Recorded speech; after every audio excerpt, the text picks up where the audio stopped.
Hey guys, we're going to try to do a relatively quick one on 10th cut. We look good as far as in the bowl. We look good on the back of the chamber. We look pretty good on the valve. Now the only thing I did is I increased our bowl ratio a little bit, cleaned up where our valve job was. I'm sure someone's going to say my valve job looks terrible, which is fine. It's what I can do with what I got. Let's take a look at the bore. Okay, the drip in the center got bigger. Okay, not ideal. But it is with the bigger valve, so I have to figure out what I need to do to make that a little better. Okay, looks fairly good going all the way down. Not bad. Now, in reality, nothing in here has been changed except the valve seat, and that's about it really on this. I did say a slight bowl ratio change, which was all the way up by the valve job. So we went from an 86.5 intake bowl ratio to an 88.9, which is pretty close to 90. And on our exhaust, we went from an 88% to a 90.3%. So our exhaust is pretty much where it's going to be. And I was able to get some nice gains on the exhaust. Not really a lot of gains on the intake, but it's more stable at higher lifts, which is something we're definitely going to need. So I'm at the point where I need to do a little something with this chamber. I think I'll do DV's edge and then retest. I mean, it looks like we really don't have much of a throat cut. Always interesting looking through the camera at it. And I know why it looks that way, because right under the 60, I did a 65, and then I used the burr to take that 65 away. So it's just going over it. Okay, guys, so this was our 9th cut. This is our 10th cut. What did we write on here? Slight bowl ratio. Increase the short side radius, lay back just a hair on both of them. Looking for high flow stability. Okay, see if we're successful or not. So this has got a 1.9 no back cut. It's got a 1.54 with no back cut. This is where we were. We got some decent gains in the higher lift. And where did we go? Well, we got minus, plus, minus, minus, minus, minus. Take a look at how big the minuses are. Doesn't matter. We'd really not like to see any minuses. But we're better over the top here. Now, I didn't fiddle with it to... Actually, I did. So I'm able to get 260 out of it at 0.64-inch lift. I was going to say I didn't do a flow ball action on it, but the flow ball really doesn't give you anything else. So the short side is pretty good where it is. But just like always, when I lay back the short side, I always lose a little bit of mid-range, low and mid-range flow. Need it for the high lift stability, though. Okay, was it a win? That's questionable. But it's more stable at the higher lifts, high RPM. I have to do it. If you guys have a different opinion on that, you let me know. What happened with our swirl? Well, because of the way it's shaped, we got a loss of swirl everywhere. And at 600, we're still within our 1700. A lot of guys would say this is a pretty good curve. Very, very low swirl until you're at top lift. So that changes radically when we put an intake manifold on it. Now, I did test this port through the intake manifold.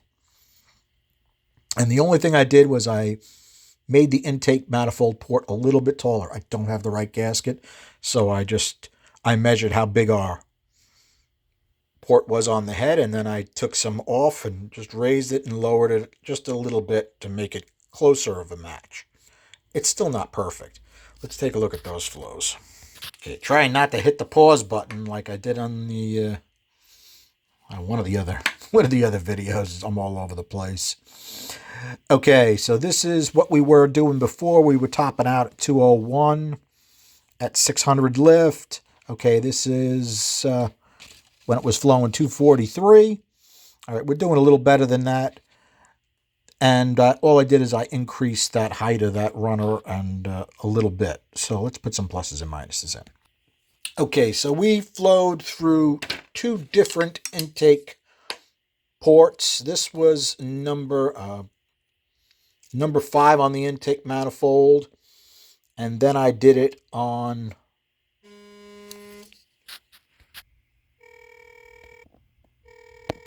sorry guys, Whiffy's banging on DV's door to pick up something, and he doesn't seem to be home, so I had to pause you a couple times, and I have absolutely no idea where we left off.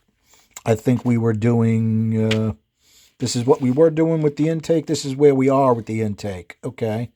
Minus, minus, minus, plus, plus, plus. We got good gains in here. Now this is number 5, that intake flowed the least amount, only 236. So then I took the intake and I flipped it over.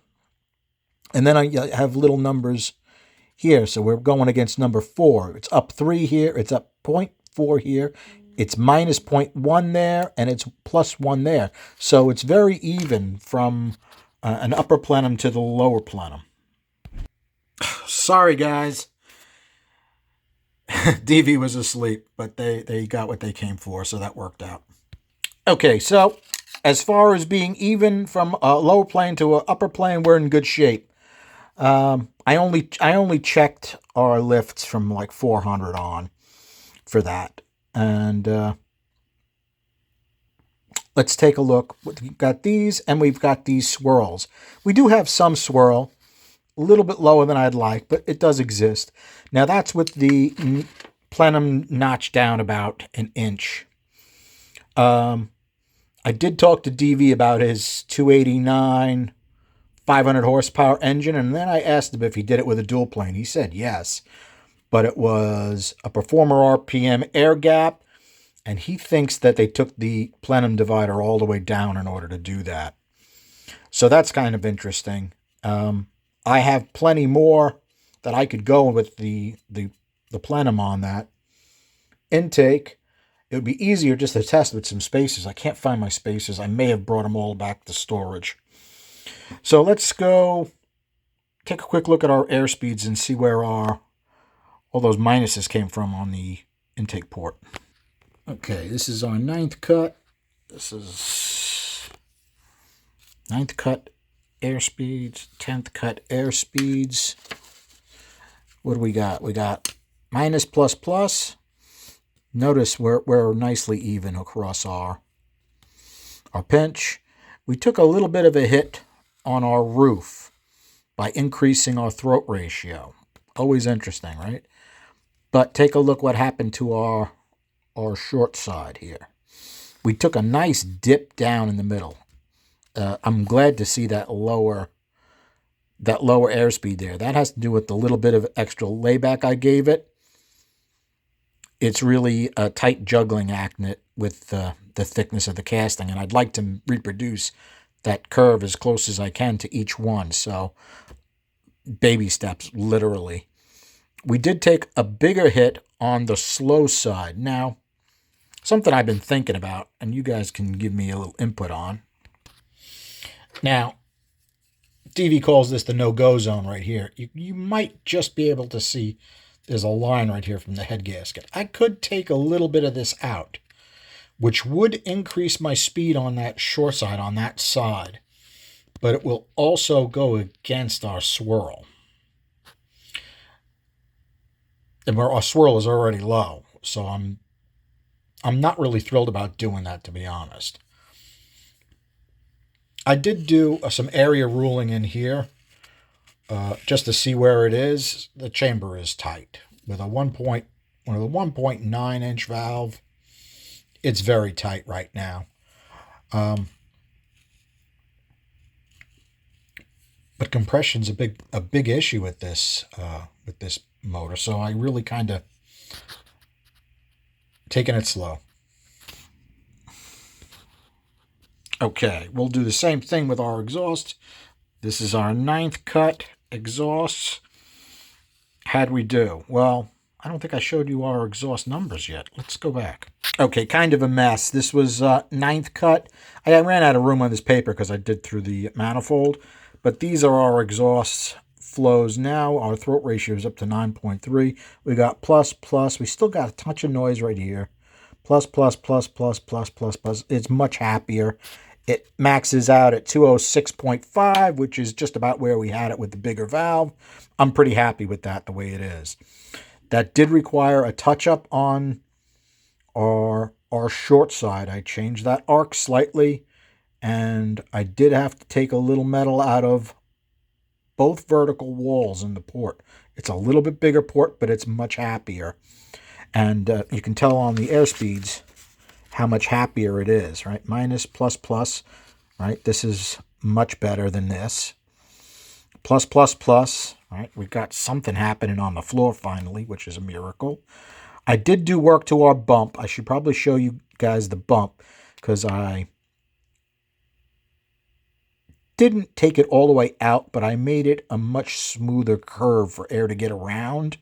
So even at the complete dead spot, all the way outside, I have some airflow. And then on top of the bump, she's still got plenty of airspeed. So we got a plus, plus. This is a plus. This is a minus. But we're moving more air at the same time. So we're good. Let me show you that exhaust. I'm going to call it quits on this video. Okay, hopefully you guys can see what that looks like. It's still, I didn't take a lot of it out because I'm afraid to, but it's a little more aerodynamic the way it is. As far as the short side, you're not going to be able to see the difference on the short side.